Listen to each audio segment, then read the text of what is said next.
So, guys, high stakes, quick hitter. Over the weekend, Harry Reid Airport turned 81 years old here in fabulous Las Vegas, our only airport that we fly. I don't know about you, D. Yeah, man, it's the only one we got. I've seen the others, but I've never flown out of Henderson or North Las Vegas. Oh, that's true. Yeah, I haven't either. But they're not international. They're not airports, really. That's for if you got a private plane. But yeah, 81 years. That's a long time of service. The flying game, man. Man, can you imagine flying back in the day like that?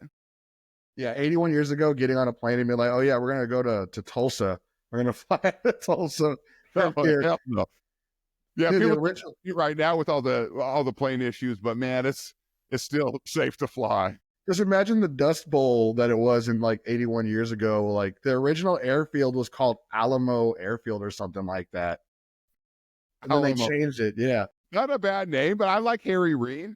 Yeah. I mean, it was McCarran, right? Like from like the 40s till recently, they just got rid of that name for other reasons that we won't discuss here on the pod. Sure. But then they found a better name, right? Harry Reid in 2021. But a lot of flights out of that airport, man. A lot of memories, a lot of fun times, a lot of delays, but good, the bad, the ugly, right? Yeah, for sure, man. I mean, I'll be honest though, for an international airport, it got some work to do. I mean, it's about as old as its age, man. Like they need some remodeling up in there. I mean, we're Vegas, baby, and I don't know. I fly into SeaTac, SFO, even Oakland has a nicer airport, I would almost say. It's close. What it is I think Terminal 3 represents the airport. Like Terminal 1, I honestly think they're better off like picking out some land and building a brand new international airport and moving on. But they'll never do that because they just finished Terminal 3 like within the last decade. Yeah.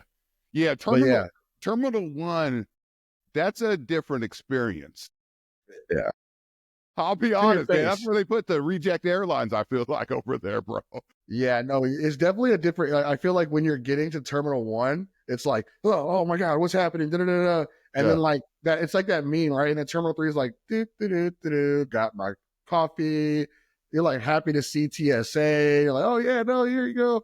Terminal 1, because I think everything's layered on top of itself, right? Like you got baggage claim happening right below you while you're walking to the gates, and it's just like mayhem. Yeah, you got drunk parties coming in, you got drunk parties leaving. Like it's Terminal chaos. 1 is a beast. It's chaos, but they got Shake Shack. Terminal 1 got Shake Shack, man, and that's my probably favorite spot to grab a burger for sure. Yeah, Shake Shack. Yeah, when I'm there, but the unfortunate thing is I'm usually flying out of Terminal 3. Dude, all right, look, Terminal 3 Jamba Juice on the way out. Yeah, there you go. Yeah, that's my move. I wish I could say it's the Cinnabon, but I can't risk the Cinnabon before a flight, dude. I just can't. Oh, no. I can't risk it. Well, there's some good ones in there, I know, but Terminal 3 is definitely the win, man. Like, love Terminal 3. Recently we flew out of there together. I mean, last year we flew out of there together. We went to SeaTac. Yep. And we did that. That was non-rev? Yeah, that was non-rev. Yep. Standby, basically. We both got on, though. It was sweating. Yeah. It wasn't comfortable at first. I flew out last week, standby, and they called it. They were like, hey, everybody, it's full. Everybody's checked in. I just hang around, bro. And sure enough, somebody missed it, and I got that last seat. And I was like, yep, bet. And the people before me were a party of 2, but they didn't want to split up, so I got lucky on that one. That's the win. If you're standby solo, that's the win. Yeah, dude, I've had that happen. Me and my wife were flying standby to the Dominican Republic, dude. And it was for her birthday, and it's me and her together, and it's like a red-eye flight, so there's no other flights. They're like, we have one seat. She's panicking. She's the one with the real benefits, so she can get on other airlines. This was the only flight for me. She's like, get on it. I'll see you there. I'll get on. I'm like, absolutely not leaving you here and ending up in the Dominican a day before you on your birthday. You're going to be so sad. Absolutely not. Our bags made it to the DR. We had to catch a morning flight, and that's the standby game, right? Yeah, man. It's, it happens. It's a risk, but you get pretty good at playing the game though, right? Yeah. I almost got addicted to that feeling, honestly, ooh, all right, you know what? let me figure out the next move if I don't get on this. Yep. Like now that I don't fly standby ever, it's like, it's too chill at the airport. I'm sitting there like waiting now. Like before, like a little bit of stress was kind of good. Yeah, Then you're excited to be on the plane. for sure. A little anxiety. But I will say, though, if you're going to get bumped, I would prefer to be in Terminal 3 over Terminal 1 at Harry Reid. Absolutely. Absolutely. No, not even close. Yeah, Terminal 3. Dude, I remember when I was supposed to fly to Tahoe. You just flew out back to Seattle. Yeah. And I was supposed to go to Tahoe to meet my boy. There's a few of us at the airport. We're in Terminal 1. So we're already in a bad mood at Terminal 1. Get stuck the day of the Microsoft whatever. Yeah, crazy. Yeah, shut down. Nobody's flying anywhere. Thousands of people looking around at each other. Hot in the airport. I'm like, let me hit up my boy D. He's got a Tesla. Derek, let me borrow your car that's parked at Terminal 3 for the week, and I'll pick you up at the airport when you come back. For sure. Dude, that was my first time getting on the bus at Terminal 1 and transferring to Terminal 3. Yep. And it was like, as soon as you get off the bus at Terminal 3, you're just like, relaxed. Dude, chill. drop off, pick up. Everything is easier there. Everything is easier in Terminal 3, just newer, right? It's just a newer terminal. For sure. But yeah, man, so many fun things happening there, getting stuck, having to like figure out where we're going to go next. But a lot of good times, and I'm thankful to have an international airport in our city, man. And it's only getting bigger. There's more flights happening now, right? Yeah, absolutely. Yeah, and that's where Go ahead. No, that's where I feel like we can improve, because I mean, we got people coming in and out of here. Obviously, Las Vegas tourism destination, but I mean, as it grows too with locals, I mean, we want to go places, man. We want to get out of town, right? So, right, I mean, I travel international a lot, and I will say, even though it's an international airport, it doesn't service a lot of international flights that I would take. Right, I think the furthest flights that it does would be, it does direct London. It does direct to South Korea, to Seoul, South Korea. So that's like a dope one. It does direct to Mexico City, Panama City in Panama. I think I even saw one yesterday. I was looking. El Salvador, bro, new blow up destination. They got that country rolling right now.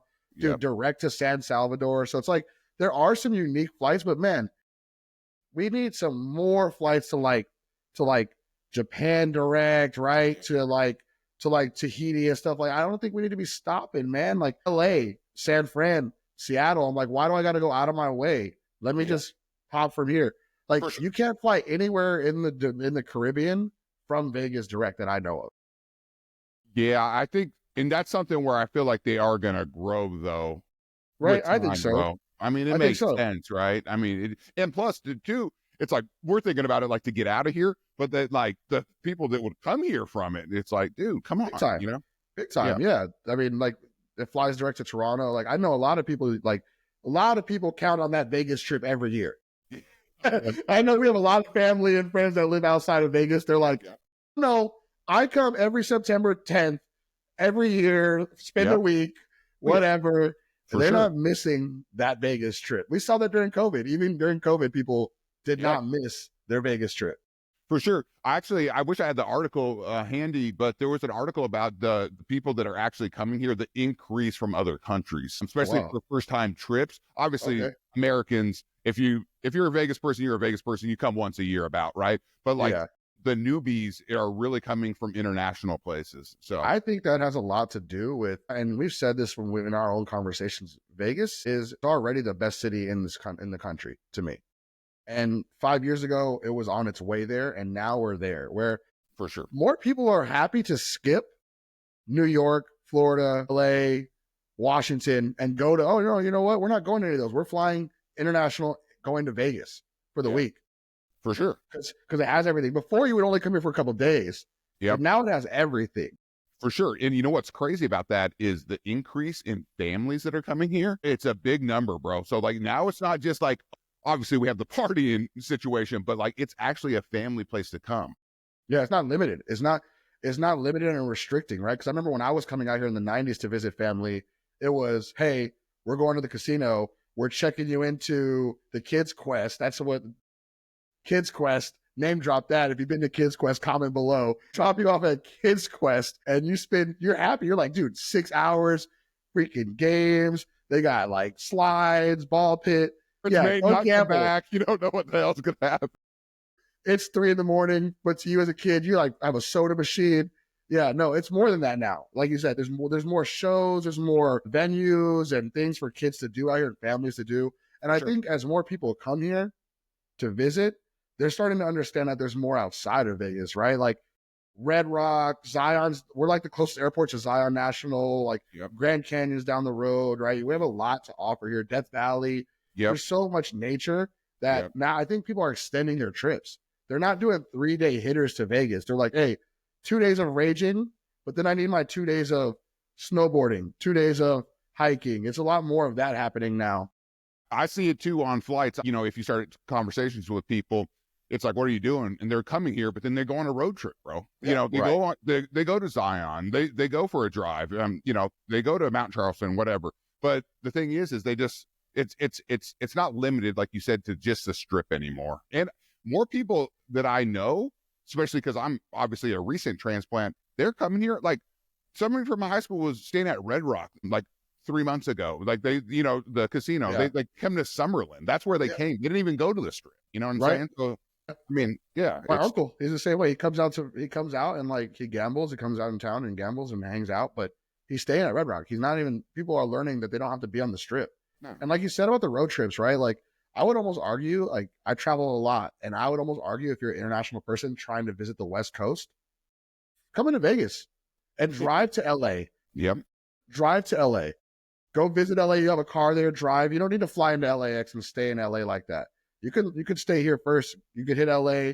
You could drive up to San Fran. You could do your whole loop. People are willing to do San Diego. San Diego, yeah, you can go down to San Diego. Yep. Yeah, for sure, man. I hear it. Yeah, because we don't want to fly into LAX. I'll tell you that right now. Nah. There's only one reason I would fly into LAX probably, and you know it, and I haven't done it yet, but you know. I don't even want to shout it out because I don't want people to go. I don't want people to go. Yeah, avoid LAX at all costs. Shout out to Harry Reid Airport, getting us around the world. My first international trip came out of Harry Reid. Shout out, man. Looking forward to more flights this year at Harry Reid, dude. Hell yeah, man. I'm there pretty much monthly, so let's go. Yeah, you're there on the regular. I'm trying to be there like you. But shout out Harry Reid, man. And we're coming at you next episode. We'll figure out some new conversations. But thanks for tuning in. Peace. Peace.